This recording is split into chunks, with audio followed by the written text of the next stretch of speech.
নমস্কার,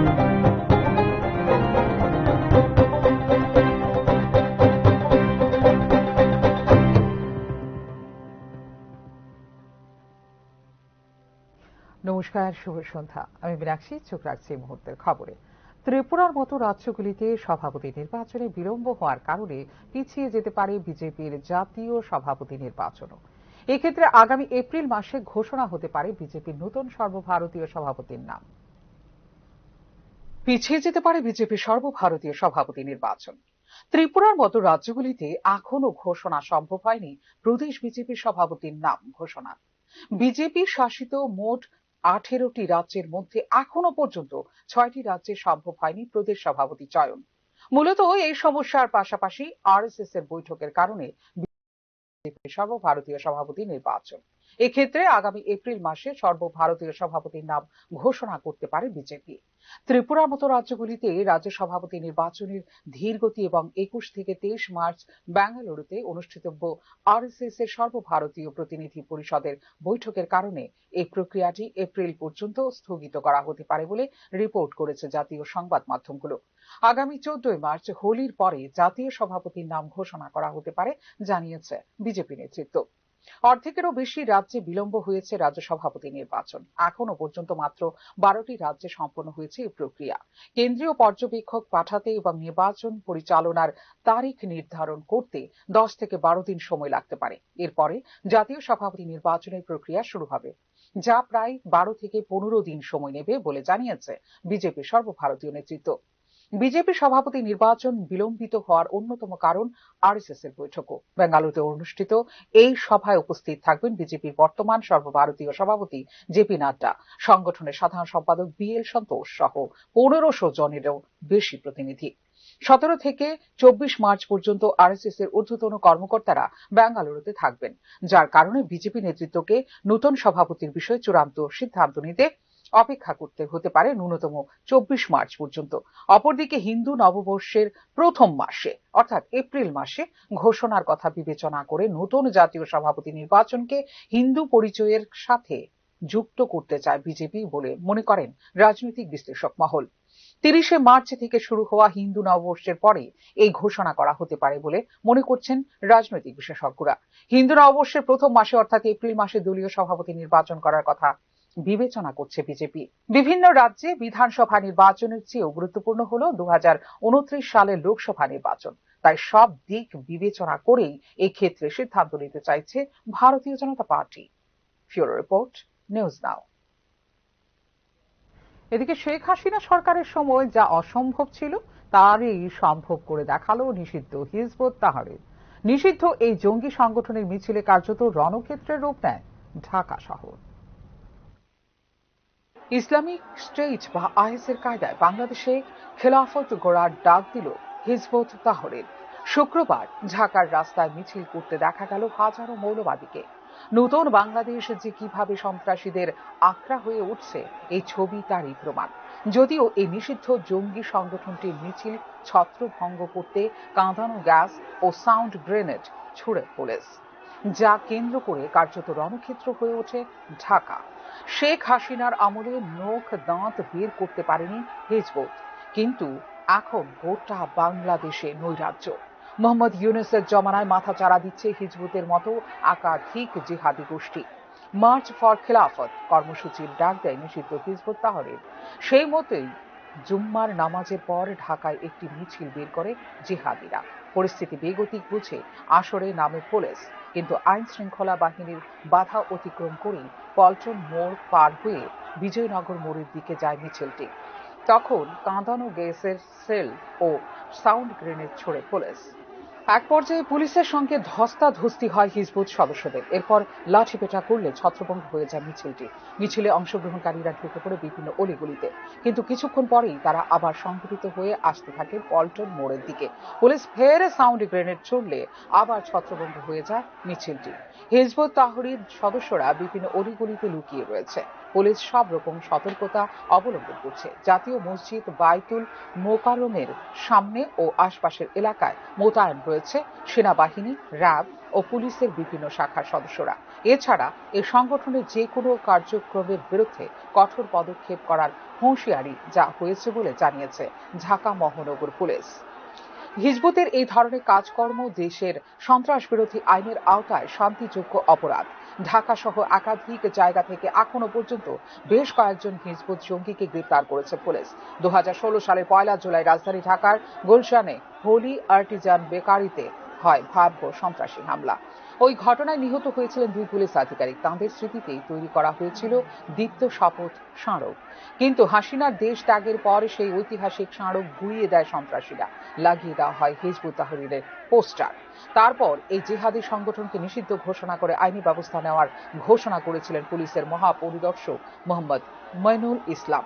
কিন্তু তেমন যে কোনো পদক্ষেপ করা হয়নি তা প্রমাণিত হয়ে গেল শুক্রবারের মিছিলে। খালেদা জিয়ার নেতৃত্বে বিএনপি জামাত সরকারের আমলে বাংলাদেশে ঘাঁটি মজবুত করে এই জঙ্গি সংগঠনটি।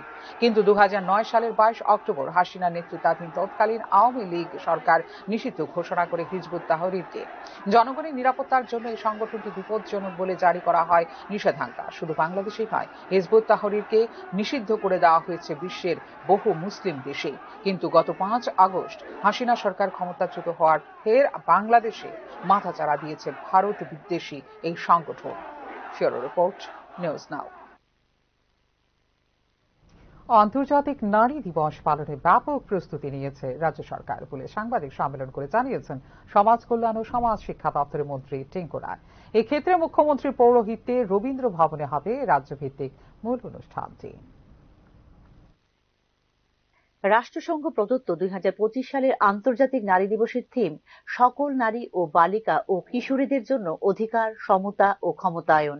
এক্ষেত্রে ত্রিপুরার জন্য রয়েছে বিশেষ থিম রাজ্য থেকে বাল্যবিবাহ ও অন্যান্য সামাজিক বিধি নির্মূল করতে সম্মিলিত আন্দোলনের সূচনা এবং মহিলা ক্ষমতায়ন। 2025 সালের আন্তর্জাতিক নারী দিবস উপলক্ষে রাজ্যের প্রতিটি দপ্তরে শপথ বাক্য পাঠ করা হয় এবং দপ্তরের যোগ্য মহিলা কর্মচারীদের জানানো হয় সম্বর্ধনা। এদিকে 2025 সালের আন্তর্জাতিক নারী দিবস উপলক্ষে সমাজ কল্যাণ ও সমাজ শিক্ষা দপ্তরের উদ্যোগে রাজ্যভিত্তিক মূল অনুষ্ঠান আগামী 13 মার্চ আগরতলা রবীন্দ্র শতবার্ষিকী ভবনের 1 নম্বর হলে অনুষ্ঠিত হবে। অনুষ্ঠানের উদ্বোধন করবেন রাজ্যের মুখ্যমন্ত্রী মানিক সাহা। শুক্রবার আয়োজিত সাংবাদিক সম্মেলনে জানিয়েছেন সমাজ কল্যাণ ও সমাজ শিক্ষা দপ্তরের মন্ত্রী টিংকু রায়। রাজ্যে 2025 সালের আন্তর্জাতিক নারী দিবস উপলক্ষে সমাজ কল্যাণ এবং সমাজ শিক্ষা দপ্তরের রাজ্যভিত্তিক যে মূল অনুষ্ঠান আগামী 13 মার্চ আগরতলা রবীন্দ্র শতবার্ষিকী পালন করা হবে।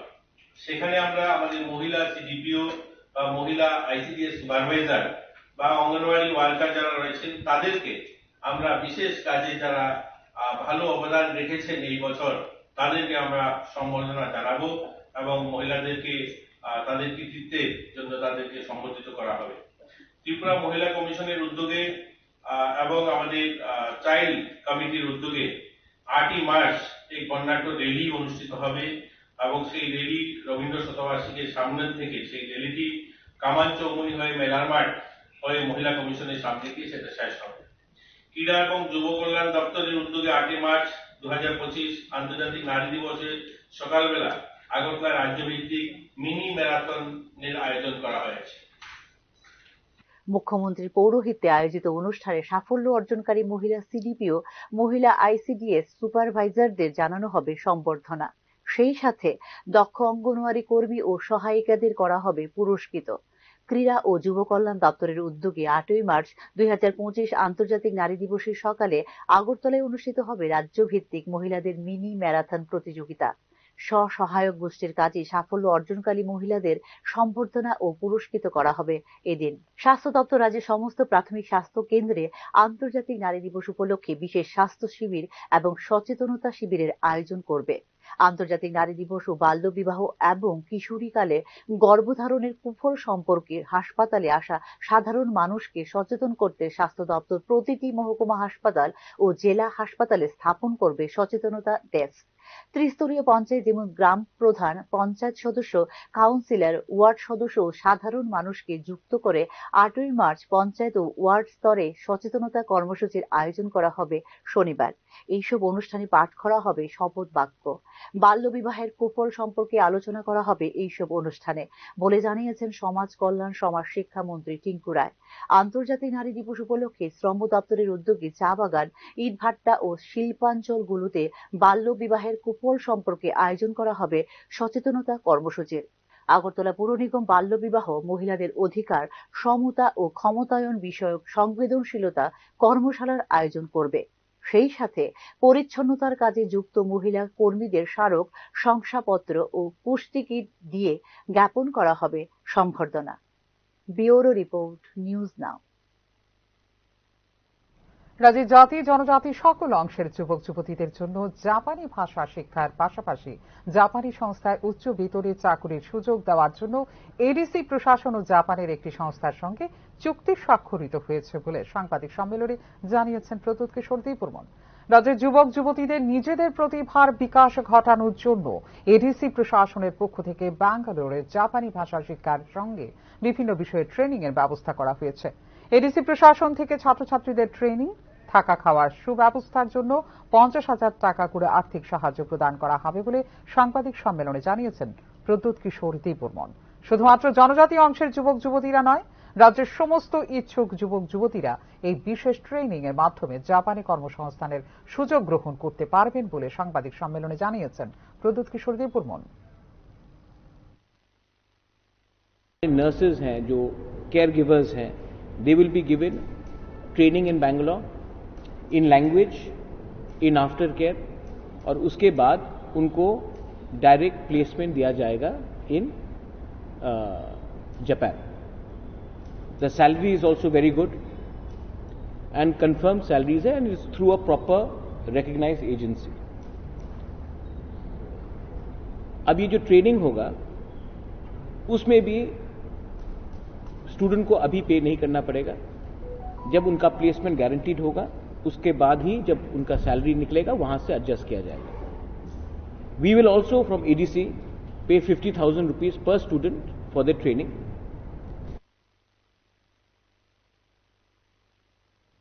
কমলপুর নগর পঞ্চায়েতের 7 নম্বর ওয়ার্ডের ওল্ড মায়াছড়ি অঙ্গনওয়াড়ি কেন্দ্রটি দীর্ঘদিন যাবৎ জরাজীর্ণ অবস্থায় রয়েছে। যে কোনো সময় কেন্দ্রের শিশুদের বড় ধরনের দুর্ঘটনার আশঙ্কা প্রকাশ করছেন কেন্দ্রের দিদিমণি সহ এলাকাবাসী। বিগত প্রায় 5 বছর যাবৎ ওল্ড মায়াছড়ি কেন্দ্রটির জরাজীর্ণ অবস্থার বিবরণ জানিয়ে দপ্তরের কাছে লিখিতভাবে নূতন দালান ঘর নির্মাণের আবেদন জমা করেছিলেন অঙ্গনওয়াড়ি কেন্দ্রের দায়িত্বপ্রাপ্ত দিদিমণি। কিন্তু আজ পর্যন্ত এই বিষয়ে কোনো পদক্ষেপ গ্রহণ করেনি দপ্তর। এই বিষয়ে কমলপুর সিডিপিও দপ্তরের এস্টাবলিশমেন্ট সেকশনের কর্মী বাবলি বাদ্যকরকে জিজ্ঞাসা করা হলে তিনি এই বিষয়ে কিছুই জানেন না বলে বিষয়টি এড়িয়ে যান। বর্তমানে ভঙ্গুর দালান ঘরে ছোট শিশুদের বাধ্য হয়ে একই ঘরে পড়াশোনা ও খাবার খেতে হচ্ছে। ঘরের চারিদিকে বিস্তর ফাটলের সৃষ্টি হয়েছে, এমনকি বৃষ্টির দিনে টিনের ছাউনি দিয়ে বৃষ্টির জল মেঝেতে গড়িয়ে পড়ার ফলে শিশুদের পড়াশোনা ও খাবার খেতে অসুবিধার সম্মুখীন হতে হয়। রান্নাঘরে টিনের ছাউনি উড়ে যাওয়ার পরেই ঘরেই শিশুদের জন্য রান্না করতে হচ্ছে। এত অসুবিধা থাকা সত্ত্বেও বর্তমানে বানরের দল প্রতিনিয়ত ঘরে প্রবেশ করে শিশুদের পুস্তক, খেলনা সামগ্রী নিয়ে যাচ্ছে এবং শিশুদের জন্য সংরক্ষিত চাল, ডাল ও অন্যান্য খাবার খেয়ে ফেলছে বলে অভিযোগ করেছেন অঙ্গনওয়াড়ি কেন্দ্রের দিদিমণি।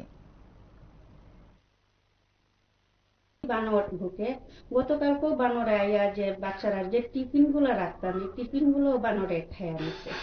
তো এক্ষণে সেন্টারটা যদি আপনার মাধ্যমে যদি সেন্টারটা মেরামত করা হয় তাহলে আমি খুব উপকৃত আর কি, কারণ বাচ্চারার ব্যাপার তো।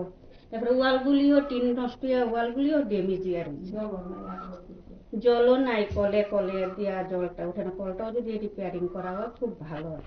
এতটুকুই দেখলাম। একটা মানে এখানে একটা জলের উৎস আছে, শ্যালো টিউবওয়েল, এটা কি মানে নষ্ট? 18 থেকেই নষ্ট জলটা।